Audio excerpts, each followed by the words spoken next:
Bonjour à tous, bienvenue sur une nouvelle vidéo de Soldats du Salut consacrée au Haut Conseil. En fait, ça va être une série de vidéos consacrées au Haut Conseil puisque à partir du 17 mai, dans quelques jours, s'ouvre le 18e Haut Conseil de l'Armée du Salut dont le but est d'élire le ou la future générale de l'Armée du Salut. Et pour ceux qui ne savent pas, eh bien, le général, je vais toujours utiliser le masculin, mais sachant que ça peut être aussi une femme, mais le général de l'armée du salut, eh bien, est la personne qui dirige l'armée du salut au niveau mondial. C'est le tout en haut de la pyramide, c'est la personne qui décide des grandes orientations de l'armée du salut pour ces prochaines années. Donc, autant dire que c'est un événement important. Vous savez, un haut conseil, c'est un peu comme un match de foot. Ça concerne tout le monde, mais chacun s'y intéresse de manière différente. Par exemple, il y en a qui ne s'intéressent pas du tout au match et à la rigueur vont juste jeter un œil à la fin pour voir le score final. D'autres, au contraire, vont zapper de temps en temps pour voir l'évolution des choses. Et d'autres, en revanche, vont se passionner pour ce match, avant le match, pendant le match et après le match, en parlant des pronostics, des statistiques et de plein de choses qui sont relatives à ce match. Eh bien, un haut conseil, c'est pareil. Les salutistes s'y intéressent de manière différente. Il y en a qui simplement veulent s'intéresser aux résultats, d'autres qui, de temps en temps, regardent les nouvelles qui sont données, regardent l'évolution, suivent de manière un peu distante l'évolution du Haut Conseil, et d'autres alors se passionnent pour le Haut Conseil avant, pendant et après ce Haut Conseil. Mais peu importe notre niveau d'intérêt pour le Haut Conseil, quelle que soit notre position dans l'armée du salut, tout soldat de l'armée du salut, qu'il soit officier ou non, et même toute personne reliée à l'armée du salut, bénévole, ami, donateur, eh bien, est concerné par le choix du général. Parce que quelle que soit notre position dans l'armée du salut, eh bien, nous avons tous une personne en commun. Nous avons tous des officiers de poste différents, des divisionnaires différents, des chefs de territoire différents. Nous sommes peut-être tous dans des continents différents, dans des cultures et des langues différentes. Mais chaque soldat du salut, qu'il soit officier ou pas, chaque soldat du salut a le même ou la même générale. C'est donc un événement qui nous touche chacun, du fin fond de l'Alaska jusqu'au tréfonds de l'Asie. Nous sommes concernés par ce Haut Conseil, même si pour la plupart d'entre nous, pour l'immense majorité d'entre nous, nous ne participerons pas physiquement au Haut Conseil, même si nous sommes vraiment invités à y participer par nos prières. Cette série consacrée au Haut Conseil sera basée sur deux ouvrages, malheureusement en anglais, mais que donc j'essaie de retranscrire de manière grossière en quelques vidéos en français. C'est basé sur deux ouvrages donc, de John Larson qui a fait un travail extraordinaire, et on peut vraiment remercier le Seigneur pour le travail qu'il a fait à travers John Larson, un ancien général d'ailleurs de l'armée du salut, qui a participé à plusieurs hauts conseils, qui a écrit un premier ouvrage qui s'appelle 1929, donc je traduis le titre, La crise qui a formé le futur de l'armée du salut, donc qui parle de la crise de 1929 dont je vais parler dans cette vidéo. Et le deuxième qui est qu'on pourrait traduire inside, à l'intérieur d'un haut conseil, et qui donc explique comment se passe un haut conseil. Ces deux ouvrages sont passionnants, malheureusement ils sont en anglais, et je vais essayer de retranscrire rapidement à travers cette vidéo un peu ce que raconte John Larson. Alors, pour ceux qui ne sont pas tout à fait habitués à l'armée du salut, ça peut paraître naturel d'élire le général, d'élire le leader international de l'armée du salut. Mais ça ne l'est pas. Ça ne l'est pas dans l'armée du salut, pour une raison très simple. C'est que l'armée du salut, le fonctionnement de l'armée du salut, est basé sur un principe, sur le principe d'obéissance.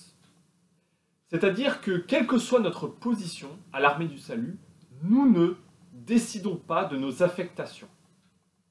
Par exemple, personnellement, je suis officier de poste à Nîmes, je n'ai pas choisi cette affectation, comme je ne choisirai pas la prochaine affectation. Et le principe, même s'il peut y avoir après des débats, des discussions, des prises de bec, mais le principe, c'est que dans l'armée du salut, vous ne choisissez pas vos affectations, quel que soit votre niveau. Et si on remonte tout en haut de la pyramide, se pose une question. Qui nomme le général, puisqu'il est tout en haut? Il n'y a personne au-dessus de lui. Alors, tant que c'était le fondateur, tant que le général était William Booth, ça ne posait pas trop de problèmes. Mais William Booth a commencé à se poser la question, et après? Qui décidera du prochain général? Et il faut comprendre que William Booth était hanté, viscéralement. Il détestait toute idée de commission et d'élection. Pour une raison très simple. C'est que pour lui, c'est non seulement une perte de temps et d'énergie qui n'est pas consacrée à la mission, mais en plus, plus profondément et plus spirituellement, pour lui, toutes ces commissions à rallonge et toutes ces élections étaient de mauvais augure spirituel. Ça poussait les gens à ne pas entrer dans une démarche d'humilité, mais au contraire dans une démarche de discussion, de débat, de vouloir toujours montrer qu'on a mieux compris que les autres, plus raison que les autres, et ne pousse pas à, comment dirais-je, à se soumettre les uns aux autres. Donc pour lui, toutes ces commissions et ces élections étaient un exercice de séduction qui n'entrait pas dans le principe d'humilité et d'obéissance qu'était l'armée du salut. Et pour lui, même le général devait entrer dans ce processus. Comment? Eh bien, c'est très simple. Il a mis en place une procédure selon laquelle chaque général devait mettre le nom dans une enveloppe scellée, le nom du ou de la prochaine générale de l'armée du salut. Cette enveloppe serait scellée, secrète, mise chez l'équivalent d'un notaire, et à la mort du général, eh bien, on ouvrirait la lettre et découvrirait qui est nommé successeur du défunt. Comme ça, chaque personne dans l'armée du salut serait nommée et personne ne serait élu. William Booth a donc mis ça noir sur blanc, a gravé ça dans le marbre, dans la Constitution de 1878, qui est un peu la naissance de l'armée du salut dans son aspect militaire un peu final. Et il met ça noir sur blanc, il blinde ça. Mais des critiques commencent à se faire de plus en plus fortes auprès de William Booth pour dire que, quand même, il faudrait un minimum de contre-pouvoir. Et l'argument un peu massu qui va finir par convaincre William Booth qu'il est peut-être allé trop loin, c'est l'argument selon lequel un général peut éventuellement un jour devenir incroyant, perdre la foi ou devenir doctrinalement déviant, hérétique. Et donc, William Booth se dit effectivement, dans ce cas, il faut prévoir, en cas d'urgence, un contre-pouvoir au général.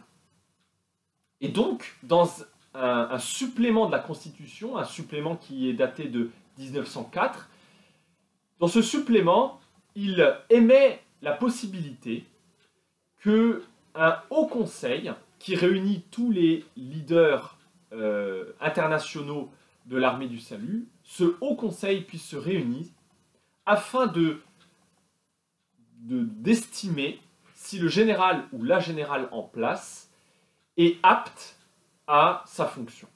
Pour des raisons de santé, pour des raisons mentales ou pour des raisons morales ou doctrinales. Par exemple, je vais vous donner un exemple, imaginons un général qui a une attaque cérébrale et qui devient un légume, alors il faut bien un contre-pouvoir qui n'attende pas sa mort pour le destituer de son état de général et élire quelqu'un d'autre à sa place. Mais c'est un cas d'urgence. Donc, William Booth émet cette possibilité de dernier recours. William Booth décède en avril 1912. On ouvre l'enveloppe scellée qu'il avait préparée et on découvre le nom qui n'a fait aucune surprise, le nom de son successeur, qui n'est d'autre que Bramwell Booth, son fils, qui était son bras droit, l'homme de l'ombre pendant tous les débuts de l'armée du salut. C'est lui qui a même structuré dans l'ombre toute l'armée du salut, et il était tout à fait légitime que ça soit lui qui prenne la place de son père. Mais Bramwell Booth avait un énorme défaut. Bramwell Booth était le fils de son père. Et il avait comme vocation, si vous voulez, de perpétuer l'œuvre de son père. Le problème, c'est que ce n'était pas William Booth. Il n'avait pas son charisme. Et ce qui pouvait passer avec William Booth ne passait plus avec Bramwell Booth. Les temps avaient changé et des voix de plus en plus fortes se faisaient entendre auprès de Bramwell pour changer notamment le fait que le général ne puisse plus être nommé par son prédécesseur, mais élu par les supérieurs, les chefs supérieurs, disons, de l'armée du salut. Mais Bramwell Booth, pour lui, c'était une trahison à l'œuvre de son père, et il a tenu bon. Alors je vous passe les détails, mais ça a été très long. Ça a commencé à devenir un débat brûlant au sein de l'armée du salut dans les années 1920, qui ont vraiment déchiré l'armée du salut entre les pour et les contre. Et parmi les deux figures qui portaient, il y avait d'une part Bramwell Booth qui défendait l'idée de son père que le général soit nommé, et Evangeline Booth, sa sœur, qui défendait l'inverse, qui défendait la réforme, le fait qu'on puisse élire le général. Pour la petite histoire d'ailleurs, parmi les gens qui défendaient le fait que le général soit nommé et non pas élu, se trouve un certain Kitching, Wilfrid Kitching, qui en 1954 va être ironiquement élu général de l'armée du salut. Quoi qu'il en soit, les débats deviennent de plus en plus houleux, et en 1928 va se passer un épisode qui va renverser complètement la donne. Bramwell Booth va tomber malade, et même gravement malade, à tel point que pendant 9 mois, on ne voit plus le voir apparaître dans les différentes célébrations et même au bureau. Et même en novembre 1928, son état empire tellement que tout le monde pense qu'il est à l'article de la mort. Et là, les réformistes, ceux qui sont pour une réforme de cette constitution, ils voient une occasion de faire changer les choses. Et ils profitent du fait que Bramwell Booth soit à l'article de la mort pour convoquer un haut conseil. Le temps presse, pourquoi? Parce que si Bramwell Booth meurt, alors l'enveloppe qu'il a préparée sera décellée et tout sera à refaire. Donc il faut arriver à convoquer le Haut Conseil pendant qu'il est assez malade pour qu'il soit légitimement destitué comme général, mais avant qu'il meure. Et donc cette fenêtre de tir se passe en novembre 1928, le 14 novembre de souvenir, le 14 novembre 1928, un Haut Conseil est convoqué, et cette convocation suspend l'enveloppe. Le temps de préparer le Haut Conseil, que tout le monde puisse venir. Le Haut Conseil a lieu en janvier 1929. Et ce Haut Conseil va être un véritable roman, avec des rebondissements. On va passer par toutes les couleurs de l'arc-en-ciel. Il faut comprendre que, d'une part, les gens au sein du Haut Conseil étaient divisés sur cette question. Mais en plus, même les gens qui étaient contre Bramwell Booth, parce qu'ils voulaient faire changer la réforme, ce n'était pas à titre personnel. Ils n'avaient rien contre Bramwell Booth en tant que tel, en tant que général, mais ils voulaient faire changer les choses. Bramwell Booth était aimé en tant que général, et ça déchirait les gens. Et les débats ont été extrêmement houleux. Alors malheureusement, dans le cadre de cette vidéo, j'ai pas le temps de faire tout un résumé de ce Haut Conseil qui a duré 37 jours.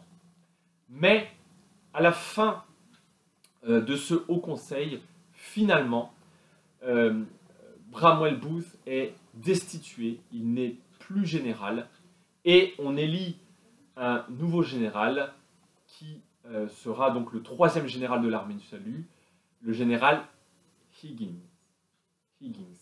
Alors, ce général, une fois élu, rien n'est fait.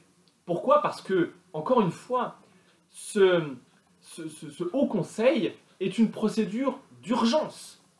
C'est au cas où le général ne peut plus être général pour des raisons de santé mentale, physique, morale ou doctrinale. Il ne peut plus être général. Donc c'est simplement un cas d'urgence. Or, il fallait, si on veut qu'une réforme puisse avoir lieu, changer la Constitution. Et c'est ce que va faire Higgins. Il va convoquer une commission à laquelle il va poser 2 questions. Première question, est-ce que le général doit être nommé, comme c'est le cas dans la Constitution de 1878, ou est-ce qu'il doit être élu?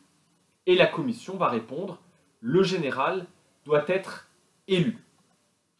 Deuxième question, par qui le général doit être élu?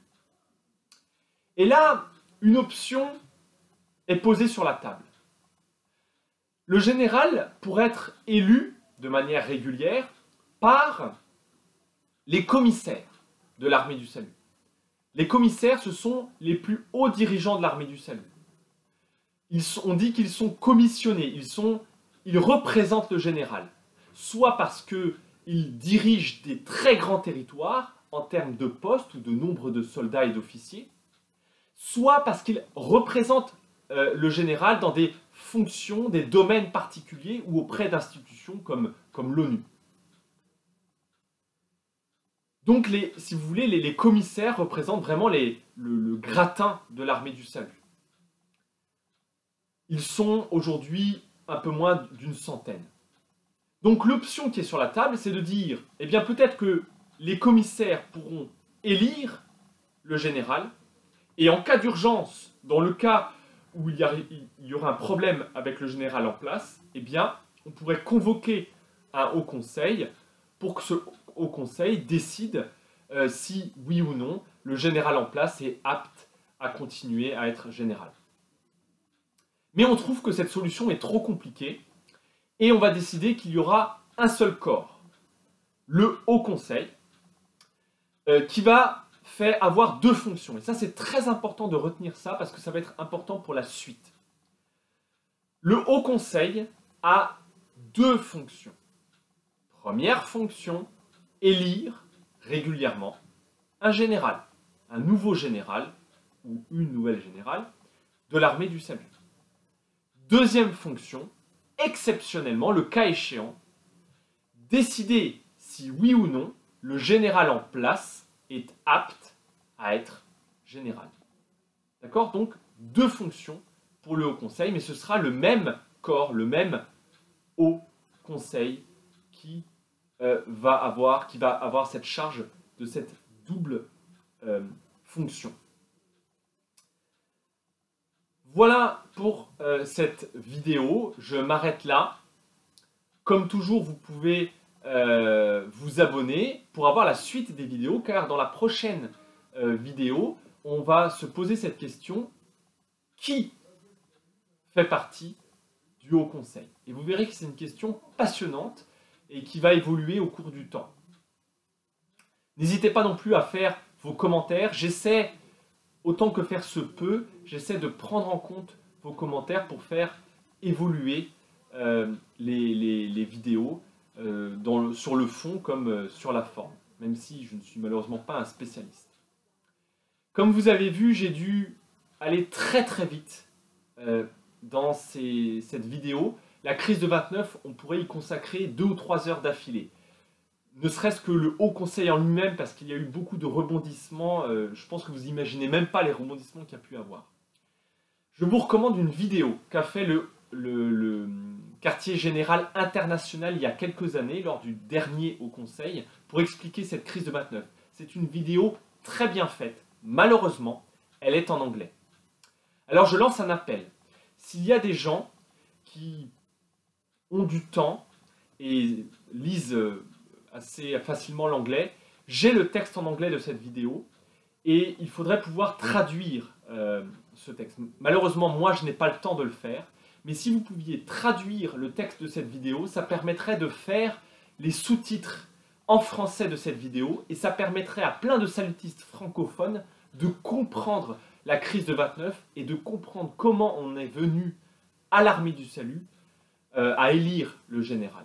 Donc je lance un appel, ça fait quelques pages à traduire et ça aiderait vraiment beaucoup de francophones à entrer un peu plus dans l'histoire de l'armée du salut. Quoi qu'il en soit, je recommande vraiment dans vos prières le prochain Haut Conseil qui aura lieu à partir du 17 mai. Priez pour préparer les cœurs. Priez pour que vraiment, ça soit le Seigneur qui inspire toutes choses et qui inspire le ou la prochaine générale de l'armée du salut. Jusqu'à présent, traditionnellement, les hauts conseils avaient lieu à Sunbury Court, parce qu'historiquement, c'est là qu'avait eu lieu ce haut conseil de 1929. Mais les deux derniers hauts conseils, donc celui qui a élu le général Cox et le prochain, là, le 18e, auront lieu à l'hôtel Renaissance. Voilà. À la prochaine vidéo, sang et feu.